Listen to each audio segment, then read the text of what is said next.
Hey everybody, welcome to the Dollar Vigilante interviews. I have a great guest coming on. He's the managing director of TDV Offshore. He's an expert in offshore incorporation and banking. It's Paul Seymour. His bio is he's worked with several big four CPA firms in the US and Saudi Arabia. He spent many years as a controller and CFO in places like Florida, Riyadh, Abu Dhabi, Cairo, and Medellin. And in his second life, or more free life as he calls it, he's found a natural home in the offshore industry following almost 2 decades as a permanent expat from the former America. Interesting guy. We're actually caught up to him in Montevideo in Uruguay. He's been traveling all over South America, usually by motorcycle. He's essentially a permanent traveler like myself. He's constantly on the move in different countries, although I'm less so nowadays. I got a little tired of it, but we essentially live the same sort of lifestyle. We've left our countries of origin, and we have no real intention ever of going back, at least until those governments are gone. And I don't see that happening for a little while yet, although we can keep our hopes up. And a really great thing is he's going to be speaking at our upcoming conference, the TDV Internationalization and Investment Summit, coming up on February 18th, 2016. Going to be an amazing event with all kinds of incredible people talking about offshore banking, corporation, investment. We have some of the best fund managers, an Austrian fund manager coming. We have some of the top people in Bitcoin on really how to invest and hold securely Bitcoin, which is really the key if you want to hold Bitcoin for asset management. All kinds of people, including myself. I'll be talking a lot about permanent traveler, perpetual tourist, or prior taxpayer theory, how you can live tax-free, essentially, all legally, by doing a few things correctly. And so great to have Paul on. A lot of people have conferences like this. Well, actually, not a lot. There's not that many, but the people who do, I've often charged thousands of dollars. I've seen $5,000, $10,000 to attend these conferences that are very similar. And in fact, I think ours is better because we have some of the leading people in Bitcoin, which they don't have. And I think Bitcoin is going to be crucial to saving some of your assets as this collapse continues. But our conference is, I believe, less than $200. So real opportunity to meet people like Paul. And he's got such a wealth of experience. So I'm going to let you talk now, Paul. Why don't you just start by giving us a background on how you ended up in Montevideo right now? And I know you also live quite a bit of time in Colombia. Right. And as you mentioned, I'm a perpetual traveler. That's a good place to start, I guess. I left the U.S. in 2001.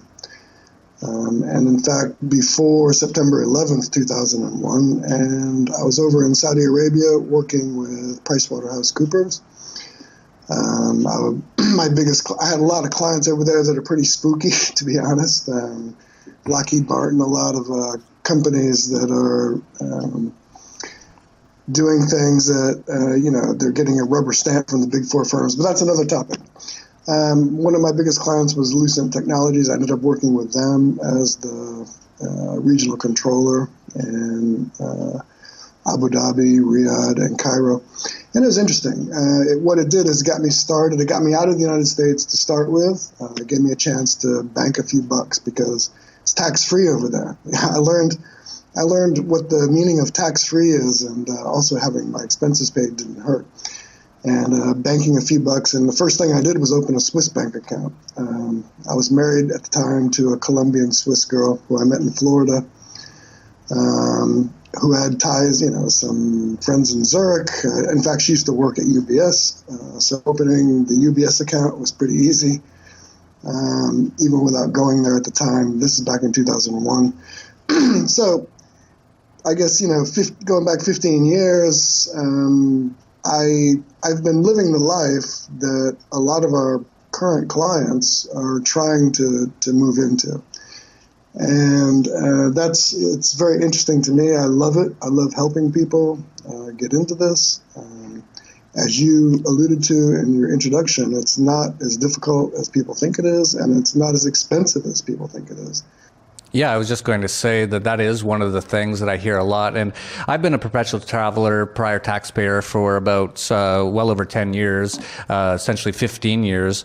And even well before that, and this is going back to the 90s, I had offshore companies. I was always doing business, and I always had offshore companies. And a lot of people used to say, and they still to this day do say, whoa, that's pretty wild. That's pretty crazy. Like, that's pretty extreme. I thought only people like George Soros and Warren Buffett and Mitt Romney and Bill Clinton and all those scumbags all do those offshore companies, and I thought it's illegal. And there's so many misperceptions about it. And a lot of people think it's complicated and it's difficult and it's expensive, and it really isn't. It's really become almost like a commodity now, hasn't it? Yeah, and what you touched on there is the brainwashing. It's a very effective. There's a very effective brainwashing mechanism in place in places like the United States and Europe, and the average guy has been taught that having an offshore account it's sketchy. Isn't that illegal? And I'm continually having to convince people that really no, that's perfectly legal.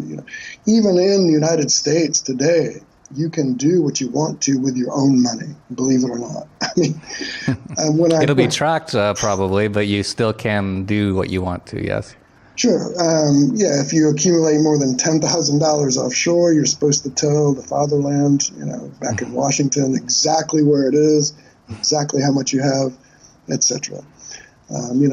We can talk again all day about why, the government wants to know that, because the fact is that I've not had a single client that I feel even slightly uncomfortable with that is doing this to evade taxes. We have a lot of middle-class people. They're moving offshore for the first time. They just don't want to have their money stolen by unscrupulous lawyers or by rogue bureaucrats now. I mean, they've been given the legal right to take your money based on accusations.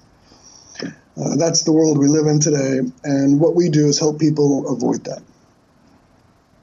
Yeah, and there's so many other reasons as well to look into diversifying internationally, not least of which is the U.S. banks themselves. And we're not just focused on U.S. here, by the way. I think almost everyone in the world should have internationalization.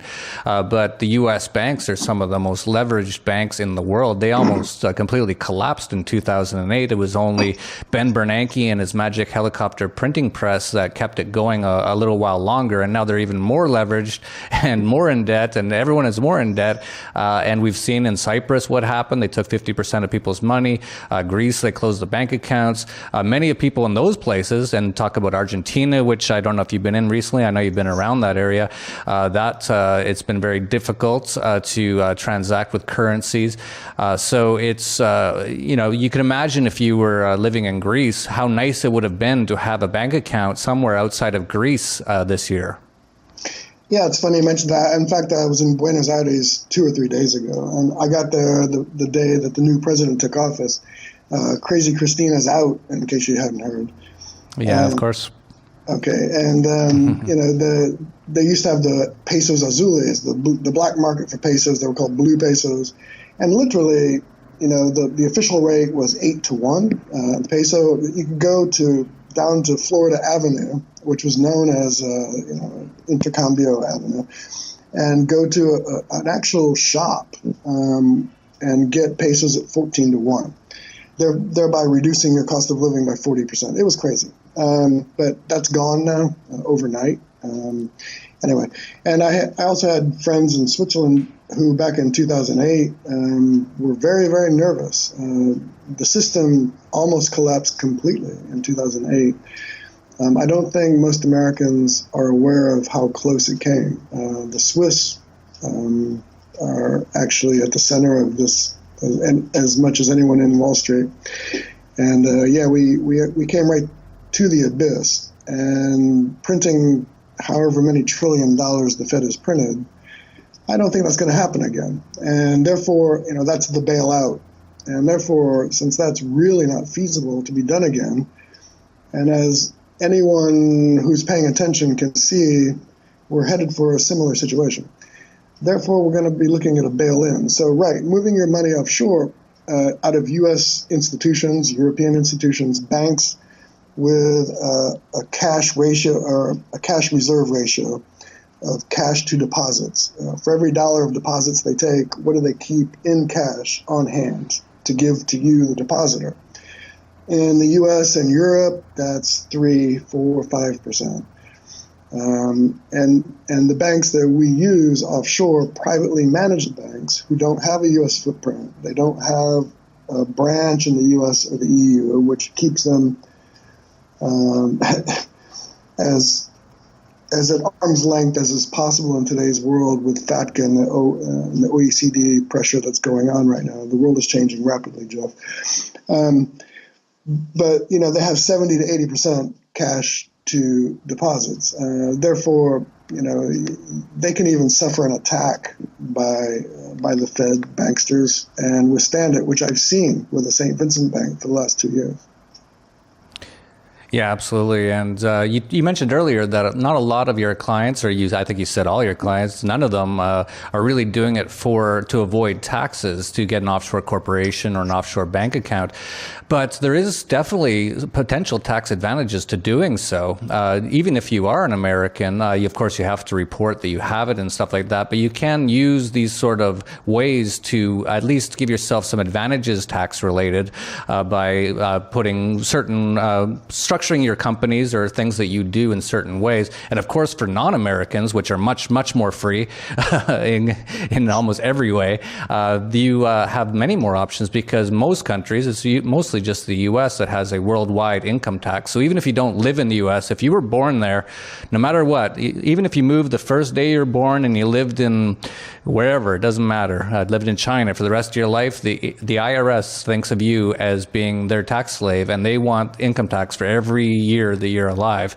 Most countries aren't like that still. I think that's going to change as they get more bankrupt. But for example, I'm a Canadian, so I have legally left Canada more than a decade ago. And because of that, I don't have to pay taxes in Canada anymore. So there's benefits that way if you, and this is all part of the permanent tourist prior taxpayer theory that I'll get into in a lot more detail at the conference and in our newsletter, The Dollar Vigilante, if you don't subscribe. But there's so many ways to take advantage of these things. And even for Americans, if you are an American, as you, I think you still are, Paul, or at least you still have the passport, is that you still get tax benefits if you live outside of the U.S. So there's all kinds of ways that you can structure things. But most people don't look into it. And you pointed it out earlier that it is sort of brainwashing, because I've talked to some people. I met once, here's an interesting story. I met this, she couldn't have been older than 16 years old. She's a friend of a friend. And she makes $30,000 a month on YouTube doing Minecraft videos. Obviously, Paul, we've gotten into the wrong line of work. And she's from the UK, and she wanted to actually move to the US to live with this, my friend, who wanted to, they have this big family and they consider them all part of the family. And first of all, she couldn't get a visa to move to the U.S. because, of course, she's, only 16 and making $500,000 a year. So, she might be living off the welfare system or whatever the theory was. So they actually booted her out of the U.S., first of all. And I said, well, she shouldn't even do that anyway. But then I said, well, you're not paying taxes on that money, are you? Because you don't even live in the U.K. anymore, because she actually does live in the U.S. now. I believe she did get her residency, which actually is a whole other problem as far as taxes go. But she could have structured it in a way to not pay taxes all legally in the UK. And her response was, oh, no, I could never do that. It's, my obligation to do that. So, yeah, you're right. A lot of people are brainwashed, but I wish people would wake up out of it, because the more people who at least take advantage of these tax advantages, the less money go into government coffers. And that's a lot less war and terrorism and destruction of the economy around the world. Yeah, Jeff, every time you talk, I think of 5 different tangents I could go off in. For example, I'm a perpetual traveler, and the idea that we're born with an obligation to pay our government is just complete ignorance of the history of where we come from. The national income tax came into play in the United States, at least around the time of World War I. And I think it was voted at 1%. And somebody famously said, oh my God, 1%. Next thing you know, it'll be 5%. And here we are today, and we have taxes upon taxes, and it's actually, they compound each other. I would say that 80% of everything you earn ends up in the government's hands, one way or another. But I'm traveling around, for example, and by the way, Jeff, I am not a U.S. citizen. Oh, good. I'm very proud to tell you I'm a Colombian citizen. I shed that. I took that weight off my shoulders about 3 or 4 years ago, but it was a 7-year process. It took some time. Wow. Yeah, so I'm traveling around as a Colombian. Otherwise, I never would have become a resident in Brazil the way I have, because they will not take gringos. But as a Colombian, it was quite easy for me because we're in the Mercosur Union. Anyway, so as I travel around, as I don't owe, I'm just spending a few months here and there on a tourist visa, whatever. And, I don't, in my home country of Colombia, I haven't spent more than 6 months per year. I'm not even required to file there. I travel around. I owe no income tax to anyone. I don't even owe a filing to anyone. That's what's particularly harsh to me about the U.S. system, is that even, as you said, you live offshore for 30 years, but you're a U.S. person, which is very broadly defined. And you have to file forms every year with the U.S. government telling them where your money is and where you are, by the way. And, we can all guess as to what that's all about. Oh, yeah. Well, we know that they're becoming bankrupt, and as they're becoming more and more bankrupt, they're trying to seize more and more of their citizens' money. This is the history of government, as they always do. They take their citizens down with them, and that's one of the key reasons to get some of your assets outside of your home country, no matter where you are. And I don't care where you are. I don't care if you live in Singapore, which I think is a great place to park some money. If you're a Singapore citizen, get some of your money outside of Singapore. It gives yourself options, gives you tax advantages, as we pointed out, and it decreases your risk of all kinds of things that can happen, because if you live in a certain country, they consider that they own you and your assets if they want them. And so it's just smart to do that. One of the questions that a lot of people have, and this is something and you mentioned just earlier that things are changing all the time, and I know because I pay attention to a lot of it, and I don't pay attention to all the details like you do because you handle all those sort of things, obviously, and I don't, but it is just every day something's changing. Their governments are changing their rules constantly. There's just constant change. And one of the big things in the last few years has been FATCA, the Foreign Account Tax Compliance Act, which, if you don't know about, it's a heinous, nefarious capital control on American citizens. Again, poor American citizens are the most enslaved people I can think of on earth, except for possibly North Koreans and maybe Cubans. Those are basically the bottom three that I can think of.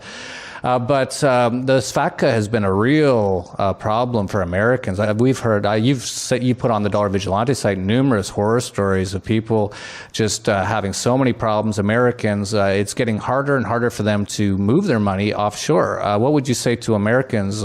Is it still possible to do so? Is it getting harder? Do you expect that it's going to get even harder in the future? Give us some details. Yeah, I've been following FATCA since the beginning. A couple of years, I've been writing about it quite a bit. It's completely illegal. It's unconstitutional. It's being challenged in court by Rand Paul.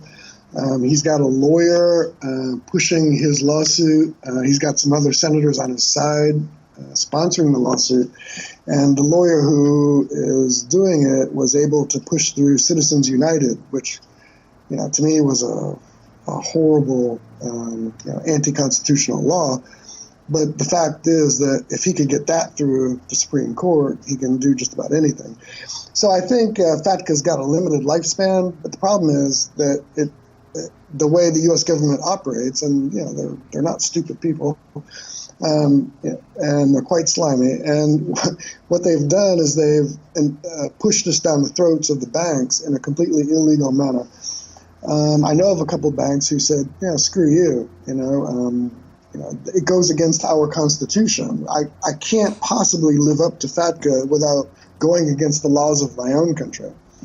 And they said, well, fine, you no longer have access to U.S. dollars or euros. Try to do business without that. And, they have the power to do that. They, being that nebulous term, the people who are printing the money and running the show, the banksters in general. They have the power to intimidate intermediary banks around the world and cut off a bank from the supply of money. And obviously, if you're a bank and you don't have money, it gets difficult to do business. However, these banks they've found connections in China and some other places around the world. They're hanging on by a shoestring. And they can only do that because they're so well capitalized, because they have 80% cash to deposits.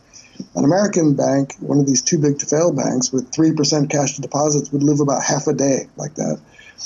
And in fact, we see continuing signs from clients of desperation, where these banks are doing everything they can to slow down the process of the outflows, because more and more people are catching on that it's not a good place to be. They're getting their money out, and that just spells the end, the beginning of the end. It could happen any day, Jeff. In fact, you made me smile when you were talking about. You were being very humble earlier about what you know. I mean, I read you every day to keep abreast. You tell me, when is this going to happen? I feel it any moment. It's imminent.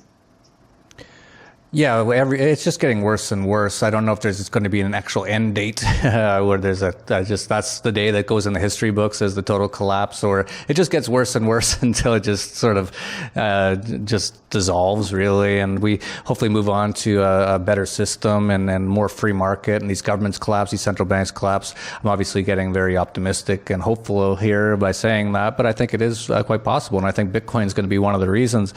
And just for people who don't know, if you're not going to be attending the Dollar Vigilante Conference, which once again is on February 18th, 2016 in Acapulco, Mexico, it is very simple to set up offshore companies and corporations just via email with Paul.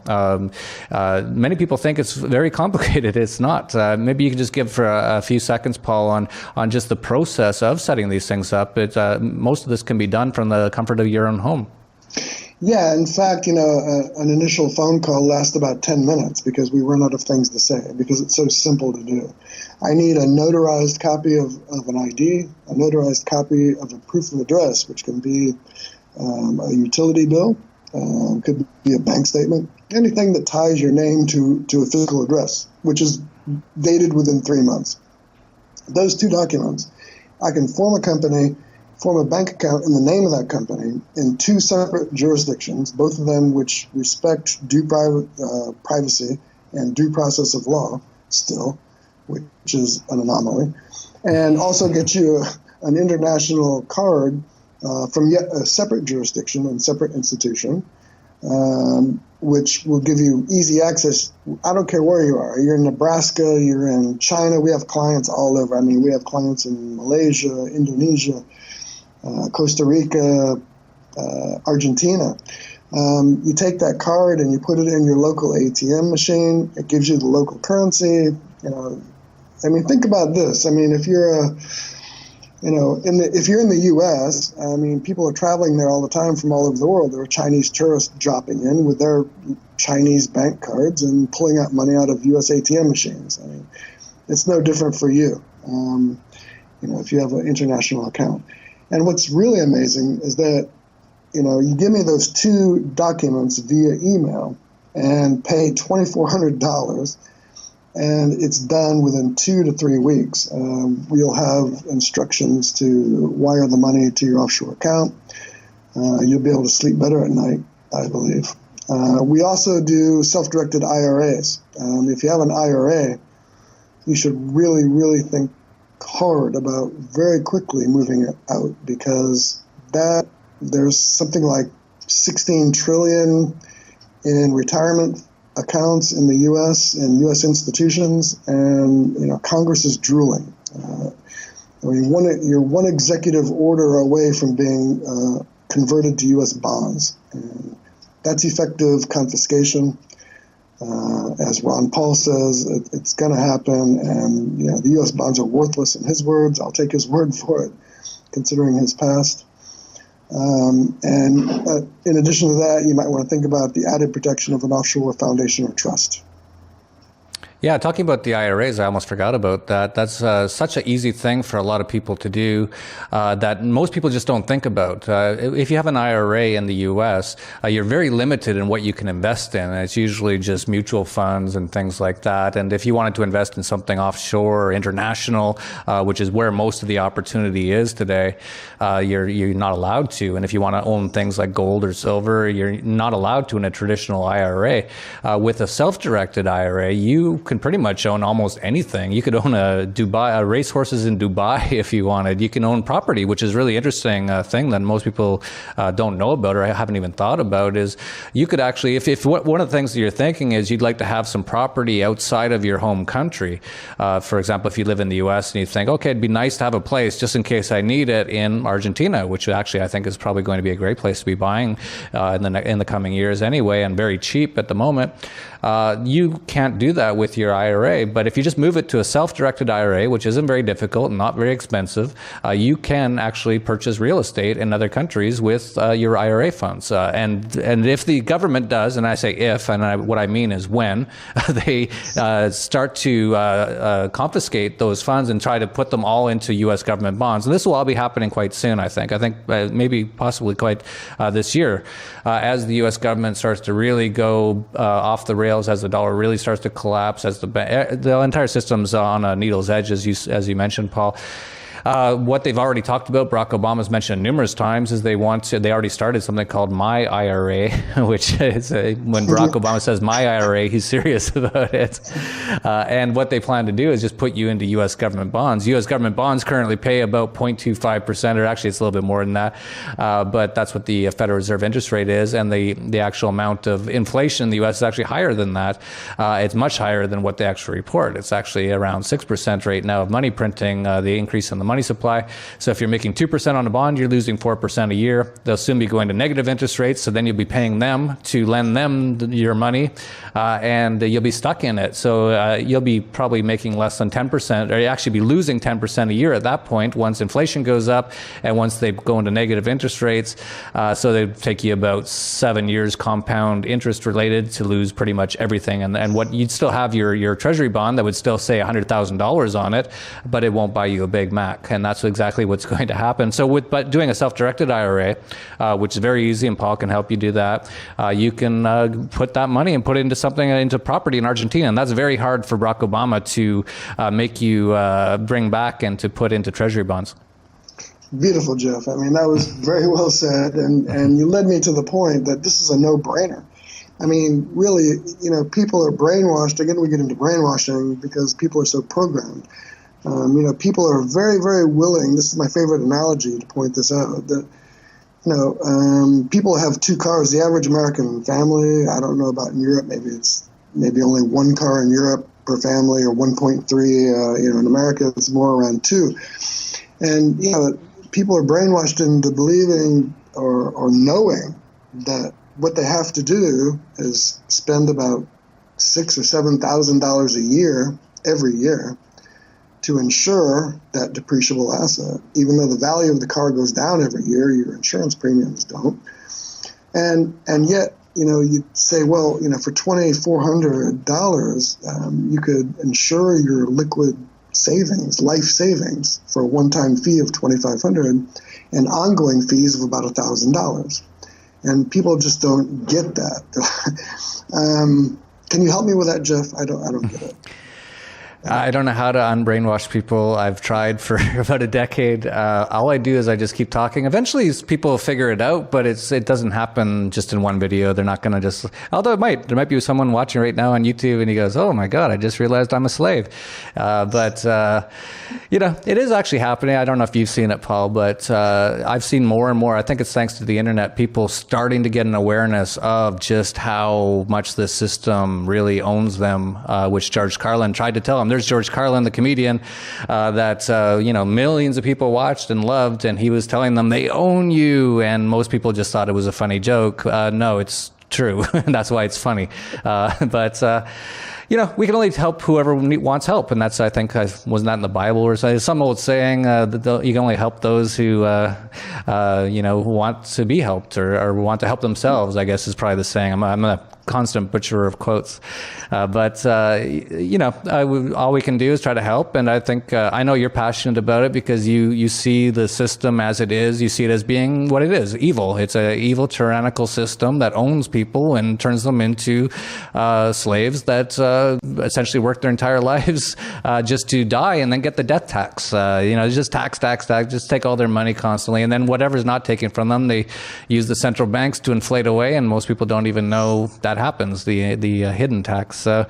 But people are waking up, and thanks to the internet, more and more are. And all we can do is just keep offering them these legal solutions that are very cheap and could save their lives. And if they want it, they want it. If they don't, they don't. But at least we tried. I think one quote that popped into my head while you were fishing there, and trust me, I know this happens when you're talking quickly, that you can lead a horse to water, but you can't make him drink, I think. I don't know if that's biblical, probably not. But anyway, it applies. For less than $3,000, you can, effectively ensure that your life savings won't be ripped off with a phone call. Right now, it's happening every day in the United States where bureaucrat makes a phone call to the bank. We've accused this person of a crime. We request that you freeze his bank account. And it's done. Just like that. Flip of a switch. No questions asked. The government bureaucrat asked me to do it. I work for him. It's done. With the banks we set you up at, they'll send a letter over, offshore to another country and request the same thing. We've accused this guy of this crime. He's a terrorist as far as we're concerned. And we're sure of it. We haven't proven it yet, but we would like you to please freeze his bank account. And, the banker he's obliged to comply with the law that he works under. And he will shake his head at the arrogance, and he will reply with a letter saying, well, I appreciate your concern, and you'll have to understand that we have our own laws. This is a sovereign nation, and you'll have to come here and get a court order from one of our judges to force us to freeze this bank account. You can see how that protects you from Obama, with your IRA funds and from ambulance chasing lawyers, etc. Yeah, absolutely. Well, we should, actually, one thing you brought up that we should just mention is you're talking about trusts and things like that. There is very complicated. What we've been talking about is very simple. And that's, I think, sort of the point is that, offshore banking, offshore incorporation, self-directed IRA, these are things you can do in about a 10-minute phone call with Paul. And a few weeks later, you've got all your documents and it's done. But for people who have a large amount of wealth, usually I'd recommend over $1 million at least of liquid assets. And you have them all in a place like the U.S., and I hope you don't have it all in a bank account somewhere, there is quite complicated international ways to set up trusts. This is what almost everyone does. Mark Wahlberg just did a trust. Bill Gates, Warren Buffett, they all say they donate to charity. It's actually pretty funny when they put it into sometimes charitable remainder trusts, which they control. Mark Wahlberg didn't even do that, and he said he gave it all to charity, and all he did was put all his money into actually, I don't even think it was an offshore corporation. He just put it into a trust in the U.S. But anyway, the point is that there is more complicated ways to do with larger amounts of assets that really can help protect those assets. And Paul can also help with that. And I don't want you to explain too much, Paul, because I don't want to make this video too long. But these are the kinds of things. So if you want to come to the conference, you get the access to people like Paul and decades of experience doing all these sort of things we've been talking about, and many others. There's going to be Ed Bugos, a TDV senior analyst, will be doing a talk on investing, defensive investing in gold and silver mining stocks. We're going to have Raul Aguila talking about citizenship program in Peru, which looks really interesting. Trace Mayer, one of the biggest guys in Bitcoin, talking about his Armory Vault, which, again, if you want to put a large amount of assets into Bitcoin, you can lose them quite easily. So you have to look to some of these experts to find out how to secure them. All kinds of amazing people. Chris Casey of Windrock Wealth Management, one of the only Austrian economics fund managers I know. Going to be a great crew of speakers talking about these things, all on the beach in Acapulco, Mexico, February 18th, 2016, when it's going to be nice and cold up in the U.S. and other parts of the world. So you might want to check that out. The link is actually right now we don't have the link. We're just actually putting it together. But if you go to anarchapulco.com, it's part of the world's largest anarcho-capitalist conference in Acapulco. Go to anarchapulco.com and look for workshops, the TDV Internationalization and Investment Summit. And we'll probably also have it at our website on dollarvigilante.com soon as well. And you can just go there and we'll probably have a button or a link to it there. Paul, I know you're on the road. You're heading back to Colombia. I don't know if you're biking up, but you had quite the wild story. I don't know if you want to finish up with the story. That's how you became a Brazilian resident, is because your bike broke down in Paraguay. It's quite the wild story. If you want to tell people about that. Also, anything you want to finish up on before we get finished, and we'll leave it there. Yeah, first of all, I don't want to go into that story because it's way too long. That's a very good story around the pool at night with a bottle of wine up in Acapulco. And I'm very much looking forward to that, Jeff. I think that's going to be a great conference. I know many of our offshore clients have asked me if I'm going, and because they intend to be there. And I'm looking forward to meeting a lot of like-minded people and kindred spirits, and I can't wait. I'll see you there. That's great. Yeah, that's great. And for people, if you can make it to the conference, or even if you don't know, just go to tdvoffshore.com. That's where all the information on offshore banking and corporation. There's also information on self-directed IRAs there. You can take a look. You can contact Paul. As we mentioned, it can be very fast and easy and quick and cheap to set up. And so if you are interested in any of those things, check out Paul and check out at the conference here in Acapulco, February 18th, 2016. So that's it for the Dollar Vigilante. Stay safe out there.